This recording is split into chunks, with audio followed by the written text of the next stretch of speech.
Hello po mga kababayan, kamusta po kayong lahat? And once again, welcome po muli dito sa Simply Talkies Vlog.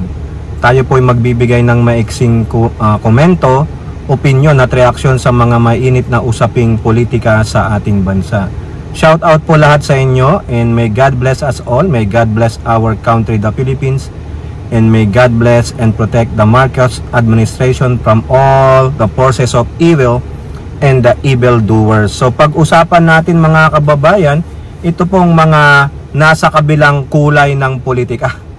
Ito pong mga dilawan o mga anti-Marcoses, kasi po meron po silang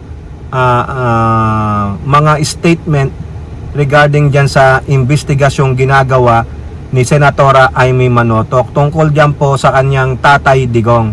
No, ayan po ay si Edwin Lacierda at si former Senator Franklin Drilon. Ganon din po si Senator Peter Alan Cayetano ay kumbaga may pakiusap siya no?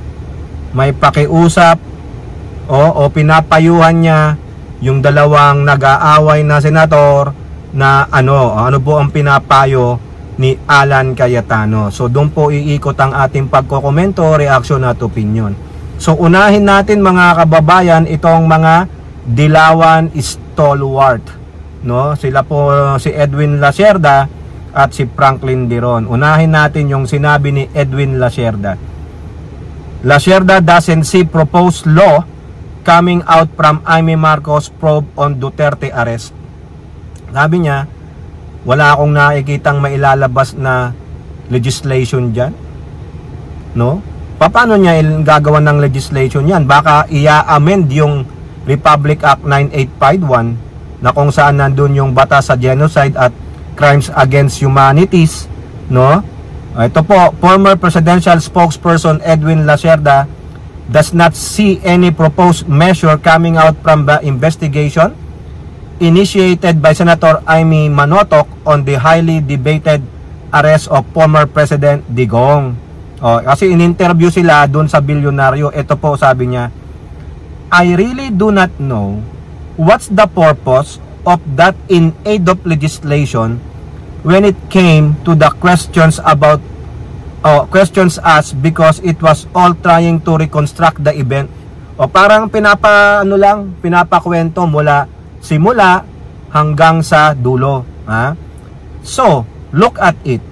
They were questioning, for instance, General Torre about this doctor. 3 hours na and then he would answer. But they would insist on their own truth. Oy! Gusto mong malaman yung ano nangyari doon sa loob. Pero ang gusto mo lang sabihin yung katotohanan para sa'yo. Bakit nandun ka ba sa loob? Sino ang best na dapat magkwento kung ano yung nangyari sa loob? Di ba yung mismong mga aktor dapat, yung mga nandun sa Senado, wala naman sila doon. Nasaan si Bato? Nasaan si Imee? Si Alan Cayetano? Baka si Bongo pwede ba, pero nasa labas. Nagdi-deliver ng pizza.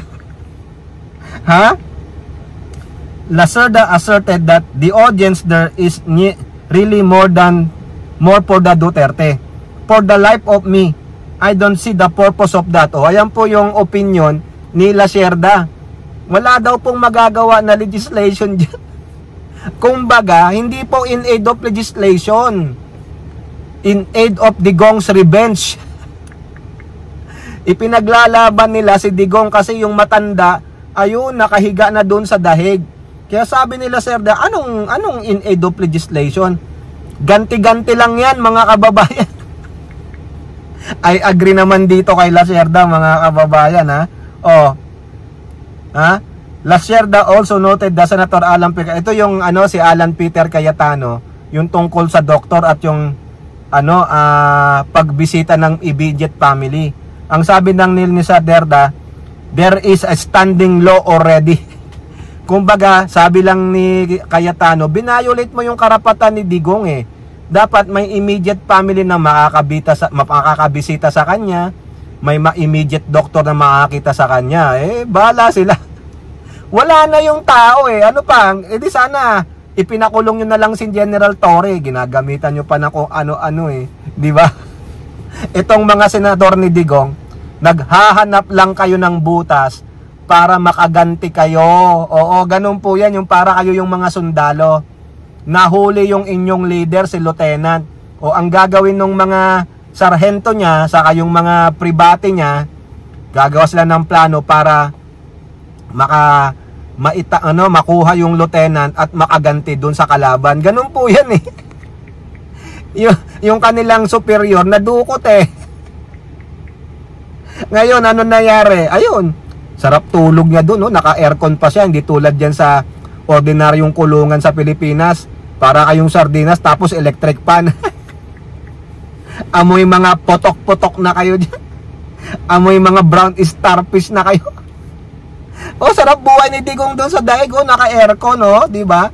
Sabi nga nung anak niyang BP, he's in a good spirit. O ngayon mga kababayan, ano naman ang masasabi ni Drilon dyan, ha? Kasi magkasama sila nila Sierdang in-interview doon sa bilyonaryo. Ano sabi ni Drilon? Drilon believes Supreme Court to sustain Marcos action on Rody Duterte's arrest. O ayun naman pala eh. Kakatigan daw ng Supreme Court yung action ng Pangulo. Former Senate President Drilon expressed confidence that the Supreme Court will uphold the actions taken by President Marcos in connection with the arrest of former President Duterte. Towards the end of yung interview nila, ito ang sabi ni Drilon dun sa interviewer.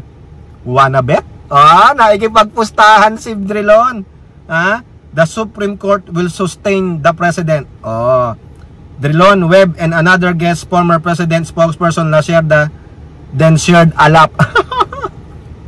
Drilon, nakikipagpustahan. Ay, mas maganda yan. Mas maganda yan, ha? Okay? So, ayun ang sabi ni Drilon. Kampante siya. Kampante siya na ang Supreme Court i-uphold yung naging action ng Marcos administration sa pagbibigay kay Digong sa Interpol. At the end, ayun, humihilig pang nakahiga doon sa dahig. O now, punta naman tayo dito kay Peter Alang Cayetano. Kasi may payo po siya dito kay Senate President at Amy Manotoc. Kasi nag-anuhan po itong dalawa, nagmamalditahan. Anong sabi po ni Cayetano sa Inquirer? Cayetano to Escudero, Amy, calm down, eyes on the ball. Kumbaga sabi niya, hoy, kalmate, kalmate, slow down, slow down. Anong tawag doon? Yung palamigin nyo ang inyong mga sarili, ha? Huwag masyadong mainit, ha? Ayan po, sabi niya dito, cooler heads and eyes on the ball. Ayun daw, ayan daw po ang mga words na sinabi ni Peter Alang Cayetano kay Senate President Escudero at doon po kay Amy Manotoc. I am hoping na magkaroon ng chance na mag-usap si Amy at Cheese kasi nga mas focus natin yung findings ng committee. Kasi nga nagbabalak yung ICC at yung iba pang mga katulad ni former Senator Leila de Lima, di ba? Basta tingin niya kalaban niya, sasabihin niya, o baka ikaw na ang susunod. Tama naman, I agree. Go, go, go. Former Senator de Lima, revenge as ang mas malupit ni de Lima. Matindi ang revenge niya. Bakit? Killing me softly with ICC. Killing me softly. Who is next? Ano ang sabi ng mga ICC lawyers? Next are the other cohorts of Digong. Sila na po ang susunod. Sino ang susunod? Bato, bato, bato. Kaya sabi ni Cayetano, hoy Amy, Cheese Escudero, focus on the ball. Cooler heads, eyes on the prize. Para hindi na matulad yung kay Digong, bakit si Bato, tulungan nyo na lang si Bato. Gumawa na kayo ng legislation para maprotektahan si Bato. Kasi pag yan, wala pa yan, bago mag-eleksyon, babay na Amy Marcos.